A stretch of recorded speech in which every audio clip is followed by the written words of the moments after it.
Good evening, and let me, on behalf of Brookings India, welcome you to this event on spectrum policy in India. My name is Shubir Gokarn. I'm Director of Research for Brookings India. And this is part of an ongoing collaboration between Brookings India and the Brookings Institution in Washington, D.C., represented here by Shamika Ravi from Brookings India and Darrell West, who's the head of the the governance program in Washington. The attempt here is to bring cross-country, multidisciplinary perspectives to bear on critical issues facing us, and clearly all of us know now that spectrum is one such issue. It's been an extremely contentious, provocative, and often frustrating kind of process. The reason we invite people from the telecom sector to these events is so we can complain to them about how bad our service has become, and I already started that with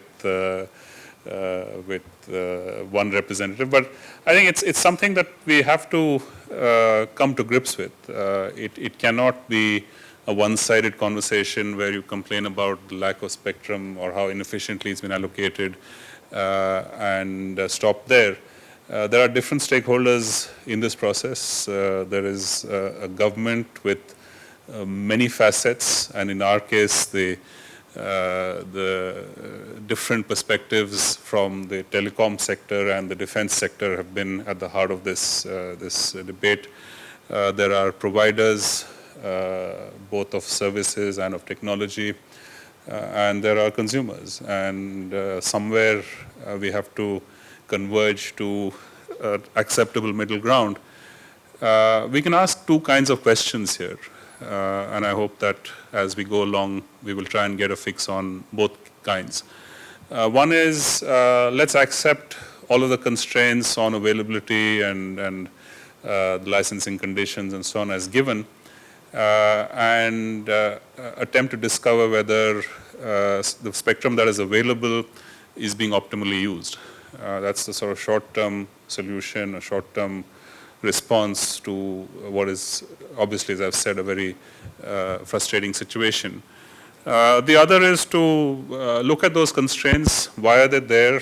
Are they immutable? Are they things that can be dealt with effective policy? Or do we just have to accept them as something that we can't change and live with them? And I think that leads into a longer-term discussion of spectrum allocation across the range of stakeholders, and what is the best way of ensuring that we don't get into a trade-off between national security and the capacity of the telecom system to provide the services that it is capable of, which clearly have a developmental implication as well. So I'm going to first ask Darrell and Shamika to present the highlights from their paper, which will go on for about 30 minutes or so. We have Rahul Kular, recently stepped down as the chairman of the TRAI, and somebody who's been, taking, I think, from my perspective, a very balanced, a very sort of broad-based view of this issue. And we're very happy that, Rahul, you could join us today and also have the liberty to speak your mind. The media is here. You may want to keep that in mind. We have Arvind Gupta, who's the convener of the Bharatiya Janata Party's digital cell, who will join us in a few minutes. And we also have the possibility of Prashant Singhal from E&Y, who both of them are in traffic situations, so we're hoping that they'll make it. But then we've got a number of people from the industry and other interested parties, and I don't mean that in a negative sense, who are here, who I'm sure have strong views to share on this. So we hope to make it a free and engaging kind of discussion. So let me now turn it over to Shamika and Darrell to start the presentation. Thank you very much. At Brookings in Washington, D.C., I direct our Center for Technology Innovation, and in that capacity, we work on many aspects of both digital and mobile technology. We look at opportunities that have arisen in the digital economy and ways that you can use technology to promote new advances in education, healthcare, and economic development. And when I came to India this week, I was reading the newspapers and discovered that this actually is Digital India Week. And so it's a great time for this conversation from the newspaper coverage as well as conversations I've been having with people. I've learned a lot about your efforts to build a mobile economy and extend affordable services to all Indians. So it's a very good time to think about how we can use technologies on the table in back that looks at spectrum policy in India. This is part of a 2-year project that we have launched on various aspects of mobile technology. We'll be doing a paper on how to build a design economy in India. We'll also be looking at kind of how mobile can contribute to healthcare here as well as financial inclusion. So what I'm going to do is provide a short background on our paper, and then Shamika will discuss the particular situation in India and the challenges that you face and possible remedies for dealing with them. And so I think our particular focus on spectrum policy is important just because, as was just pointed out, spectrum is a foundational issue for the mobile economy and many of the new applications that the Indian government is seeking to develop. It's what makes possible some of the new advances that are being envisioned in terms of providing mobile services, the Digital India initiative, and various advances in education and healthcare. And what our paper points out is the dramatic growth in mobile communications. We see this just in walking around Delhi. We see it across the region. I was in Indonesia a few months ago, saw the same phenomena. I was in Beijing last year, and mobile devices are now ubiquitous. People feel that mobile communications is an essential service. When you look at the growth in total subscribers around the globe, we've gone from 2.3 billion in 2008 to 4.6 billion subscribers projected for 2020. The number of devices has risen from 4 billion in 2008 to what we anticipate to becoming over 9 billion by 2020. We're seeing a rapid rise in mobile technology in India in particular. In our paper, we talk about in 2004, there were roughly 50 million subscribers. By 2020, that's expected, according to your telecom regulatory authority, to reach 915 million. And so all this growth really takes us back to a spectrum. All the innovative uses in commerce, in financial payments, in transportation, and in healthcare require better spectrum availability and quality. So, for example, the Digital India initiative seeks to bring affordable services to all Indians and improve internet access. That is going to require much better spectrum quality in terms of mobile broadband. The Smart Cities initiative, which I've been reading a lot about, is designed to help with the efficient use of resources and to improve service delivery and help address some of the problems that cities face all across India. That too is going to require improvements in spectrum. So in many respects, spectrum is really the key to unlocking the new possibilities for both social and economic development. So we need to expand mobile broadband so that people can take advantage of these new initiatives. So Shamika is going to dive more particularly into the India situation in terms of the challenges you face and some of the opportunities to move forward in this area. So I'll turn the rest of the presentation over to her. So basically, I'll start off with what is so unique about the Indian spectrum story and why is it different from the rest of the world? Well, given the pace and nature of Indian growth that we've seen in the last 20 years, we have to significantly rely on technology and digitization for efficiency and inclusion. And that's because growth in India has been concentrated The nature of growth has also meant that access to infrastructure is not widespread and across all regions. So the reliance on technology and digitization is going to be therefore much more than you would see in a typical developed economy. Now, of late, besides the commercial use within the sector, for personal use or for uses in business, the government has announced lots of large initiatives which very fundamentally depend on this infrastructure of spectrum. And of those, Digital India, the Jan Dhan Yojana, Aadhaar and mobile payments, that connection, the announcement of smart cities, fundamentally rests on IT and digitization. So if we are to do all of these things and we want these schemes to be successful and we want widespread use of technology to realize the potential, we have to get back to what is fundamentally the that core on which these things rest. And that happens to be mobile infrastructure and the spectrum capacity, which are fundamental for attaining all of these objectives, besides nurturing the full potential of economic growth in terms of just commercial and private use. Now, what is unique about the Indian story? Well, the one thing that we keep hearing about is the severity of the shortage, spectrum shortage in India. So we started looking at some international comparisons to see how does India compare with the rest of the world. Now, spectrum shortage happens to be, it's like a capacity constraint, which almost all economies complain about. All businesses complain about. So it's widespread. However, it happens to be particularly acute in the Indian case. And why do I say that? Because if you just, it's a very crude measure. If you look at just the hertz per subscriber measure, if that's a measure of capacity of spectrum, India has one of the lowest. And just look at this table. Now, these are largely OECD countries, including China. So if you look at how much of spectrum is available, besides what is currently available, what is in the pipeline. And if you just compare that with the subscriber base, then India really sits at a very, very low position as far as spectrum capacity is concerned.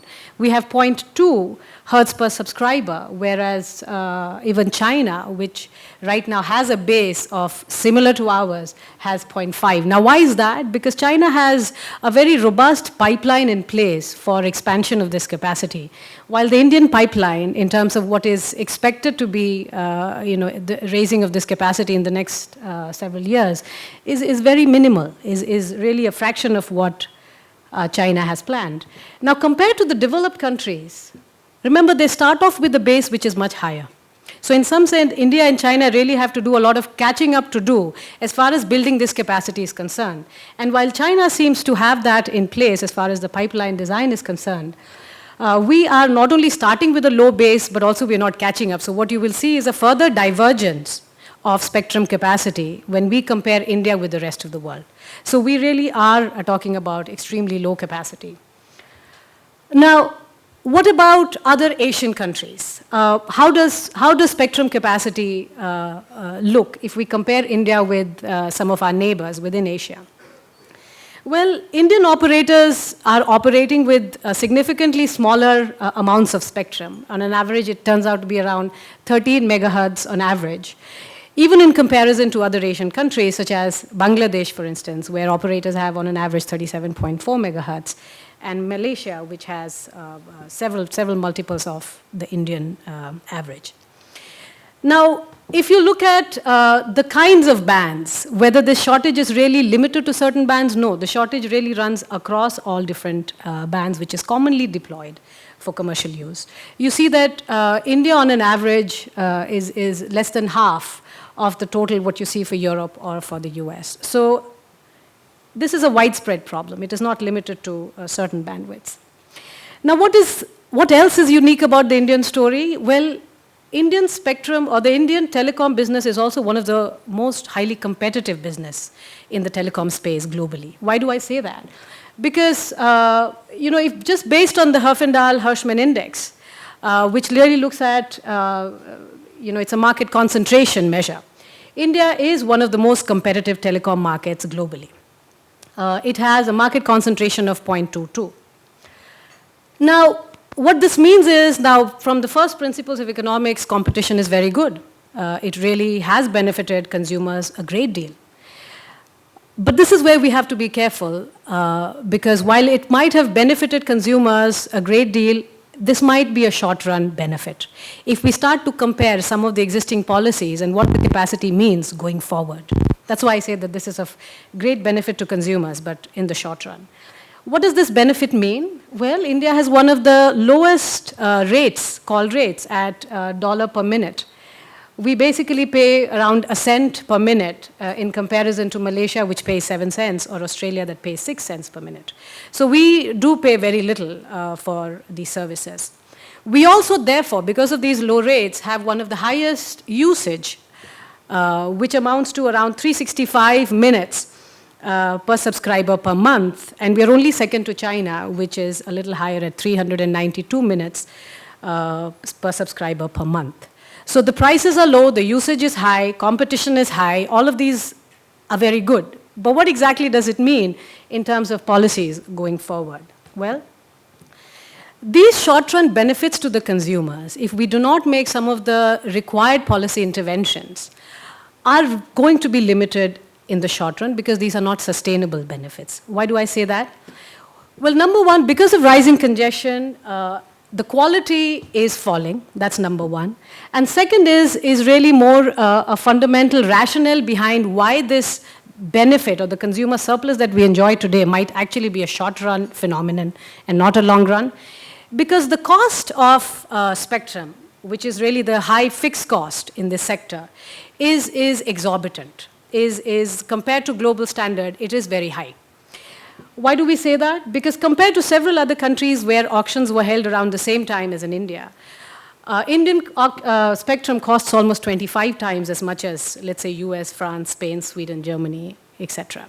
So we have very high fixed cost for these businesses. Now, those of you who know the fundamentals of first principles of economics, you know that when your fixed costs are very high, the only way to really make sense of this business is to scale up, because that's the only way you reduce your average cost. And that's what most telecoms in India have done. If you look at the subscriber base, the growth has been phenomenal. But what that means is, while the growth is happening, and we have more and more subscribers entering this market, and you have more and more services getting onto this limited spectrum, there is a sense of congestion, there is the kind of reduction in quality which is broadly felt, which means there is renewed pressure on the government to release more spectrum in the market. But what we saw in the auctions of November 2012 and March 2013 is that much of the spectrum that was put up on the market remained unsold. And this is a puzzle which I was trying to make sense of, is that while I read industry literature which says that spectrum is short, we really have an acute shortage, I also read announcements from the telecom minister who says that spectrum is not, the shortage is not a problem in India. There is sufficient spectrum, the problem lies elsewhere. Now, as somebody who's viewing this as an outsider, to me these two things are orthogonal. They really don't they don't come together well at all. It's a puzzle. So then I start looking at some of the prices and looking at some of the previous instances of auction, what happened with all this unsold spectrum. Well, what happened after the November 2012 and March 2013 auction is that when most of it remained unsold, the reserve prices were sharply cut by 50% on recommendations of TRAI, and all remaining spectrum was sold. Now, to an economist, this really does appear as it's a price discovery method. This is really the way the market evolves. The price has to be right for the markets to clear. Now, is this a loss to the government? That is the big question today. That setting up of the right reserve price, if you cut prices, should we view this as a reduction in revenues of the government? No, it depends on what is the objective of the government. If the objective is myopic, short-run revenue maximization, then yes, it is. But you know that government policies cannot be myopic and short-run. We really have to have a longer-term view of these sectors. Now, from a long-term perspective, and this is where I'm going to bring in some first principle economics and make some sense out of this, is that why don't, as a policy, why don't we just increase the reservation price? And if market players do not value spectrum above these prices, then let's say they just won't bid, okay?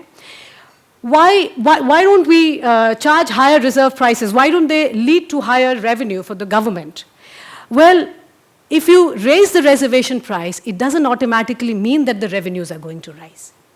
There is an acute problem of adverse selection. We have seen this happen in different markets, and theory will tell you that when you raise the prices, the markets get distorted. The kind of bidders who enter the market, the fears of collusion, everything that theory would predict is likely to happen. So there is something called the right price, which has to be discovered in the market, okay? Now, typically when auction of spectrum is held, and we do know that spectrum is limited, it's not depletable, but it is a limited resource, and it's a valuable resource. It really is auction with two objectives in mind. The first is allocative efficiency, which means spectrum really has to go to the best usage, to the most efficient usage. And the second is to raise revenue for the government. Now, these two objectives can be met through the market mechanism. There is almost widespread consensus now amongst policymakers and definitely amongst economists that market mechanism of auction is a much better method of price discovery than administrative setting up of these prices, okay? And now these two objectives, under normal circumstances when we have auctions, then we say that there is no conflict between these two objectives, which is selling spectrum to the most efficient use and maximizing government revenue. They work together. It's possible to achieve these. But what is peculiar about telecom is that it has natural monopoly. There are obvious externalities, and there are actually small number of bidders. When you have these kind of conditions, then auction design becomes fundamental. Now, why is the auction design fundamental in this case? Because the value of the spectrum, first of all, is very difficult to assess. And that's why I keep talking about price discovery. It has to be an iterative process. First of all, the markets are evolving, the technology is evolving. So what is the true value of spectrum? It's not a gospel, it's not a truth, right? It's not one number. It really is an evolving figure.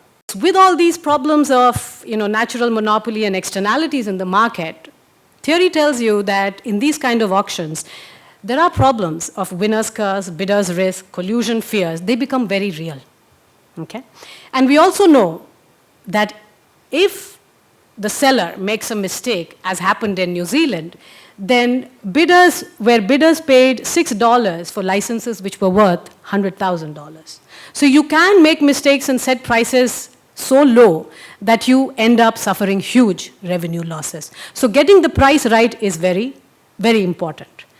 So I'm basically trying to give you a bandwidth. You cannot set it too low because then there is a definite revenue loss, but you also cannot set it so high where the market starts to get distorted. So setting up of the reserve price should be scientifically determined, and auctions become the process of price discovery.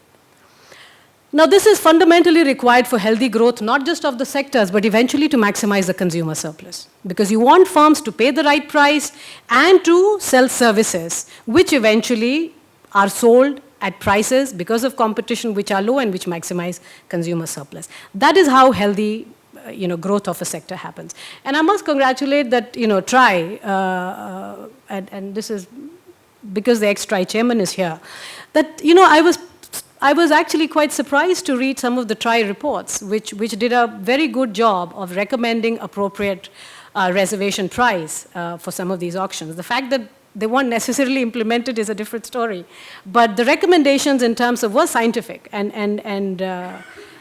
quite on the mark. Now, in terms of the evolution of this market that I'm talking about, of the telecom market, what does it mean when you have high competition, as is the case in India, and you have high fixed cost, which is the cost of spectrum in India?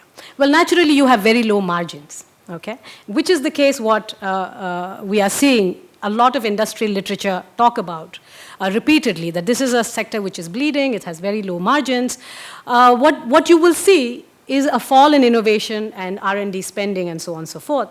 But this also tells you that, well, is competition necessarily a bad thing? Then no, because remember, competition eventually affects the consumers. So what we're saying is a market evolution would expect some degree of consolidation in such markets. So mergers and acquisitions, therefore, must be facilitated as policy recommendations, keeping, of course, the benefits of competition in mind. Another way of discovering price in the market is also trading. Spectrum trading must be promoted, because this is another way through which resources really get unclogged out of when they are trapped in, amongst operators who are sitting with excess capacity or they don't have enough use of it. So this is a way for resources to be, to attain their best, most efficient usage. Now, another factor that keeps coming out repeatedly in the industry literature is the quality of spectrum, which has been, sold in India. The quality of the spectrum should really get reflected in the prices, which means that with high degrees of fragmentation and discontiguous spectrum, it is a serious problem in India, and this has to feed into the prices. As far as the auctions are concerned. Now, the paper lists out a series of, other recommendations, and we hope that through, some of the dialogue that we are going to have in this room with practitioners and regulators and people from the ministry, we will reach some kind of, a sense of what might be the big policy problems that have to be addressed within the sector, which we want to then, of course, incorporate within the paper. So thank you very much.